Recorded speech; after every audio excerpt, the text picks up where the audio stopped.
મારા કિચનમાં તમારા બધાનું સ્વાગત છે। આજે હું બનાવી રહી છું પેડા। તો પેડા બનાવવા માટે મેં એક કઢાઈ લીધી અને કઢાઈની અંદર મેં 1 લીટર દૂધ એડ કર્યું।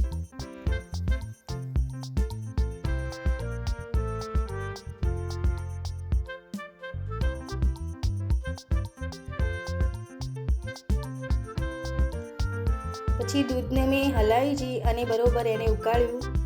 એક ઉભરો આવે આપણે ત્યાં સુધી મેં બરોબર એને હલાવી જઈ અને ઉકાળ્યું। પછી આપણે જો બીજું કંઈ કામ કરતા હોય તો પછી આ રીતે આપણે દૂધ ઉકાળીએ અને કામ કરી જઈએ તો ચાલે। અને વચ્ચે વચ્ચે આપણે હલાવતું રહેવાનું અને સાઈડમાં જે આપણે આજુબાજુ ચોટે એને પણ કાઢતું રહેવાનું અને આ રીતે હલાવતું દૂધને આપણે બધું જ બાળી લેવાનું। તમે જોયું તો સરસ આપણું દૂધ હવે ઘટ થઈ ગયું હતું અને હું હલાવી જઈ અને એને દૂધને મેં ઘણું ખરું બાળી લીધું।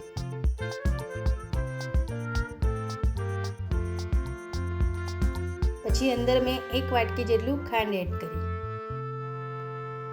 પછી એને પણ અંદર મેં મિક્સ કરી નાખ્યું। હવે આપણે ખાંડમાંથી પાણી પણ છૂટે એટલે ઘણું ખરું આપણે થોડું એને બાળી નાખવાનું।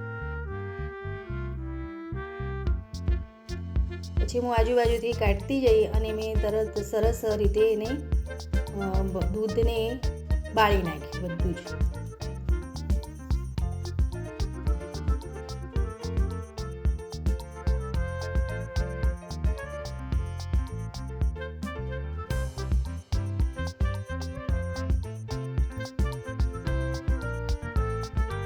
જો સરસ આપણું દૂધ હવે બળી ગયું અને સરસ આપણો જે પેડા બનાવી એવું મિશ્રણ સરસ આપણું તૈયાર થઈ ગયું।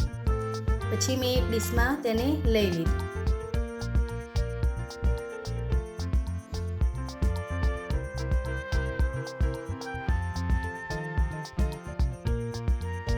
બધું જ મેં મિશ્રણ એમાં કાઢી લીધું। પછી મેં એને બધું જ હે ને ફેલાવી લીધું અને એને ઠંડુ કરવા મૂકી લીધું। આપણે એને જ્યાર ઘડી થોડું ઠંડુ થઈ જાય ત્યાં સુધી આપણે એને રાખવાનું। પછી મેં થોડીક વાર જોયું તો સરસ ઠંડુ થઈ ગયું હતું। આપણા પેડા સરસ વળી લેશે એટલે પછી મેં હાથે પર ઘી લગાવ્યું અને બધા જ પેડા પાડી લીધા સરસ। બસ આ રીતે આપણે હાથેથી બરોબર એને ગોળ ગોળ કરી અને આપણે એને પેડાનો શેપ આપી દેવાનો। મેં થોડા મોટા જ પેડા બનાવ્યા હતા। તમારે ગમે એટલી સાઈઝના તમે પેડા બનાવી શકો, નાના પણ બનાવાય ને મોટા પણ। તો બધા જ પેડા મેં બનાવી લીધા હતા। પછી મેં ઉપરથી જે બદામ આવે એના મેં 2 ભાગ પાડ્યા હતા અને એ બદામની જે કટકા હતા એ બધા જ મેં બદામ ઉપર પેડા ઉપર બધા જ બદામ લગાવી લીધા।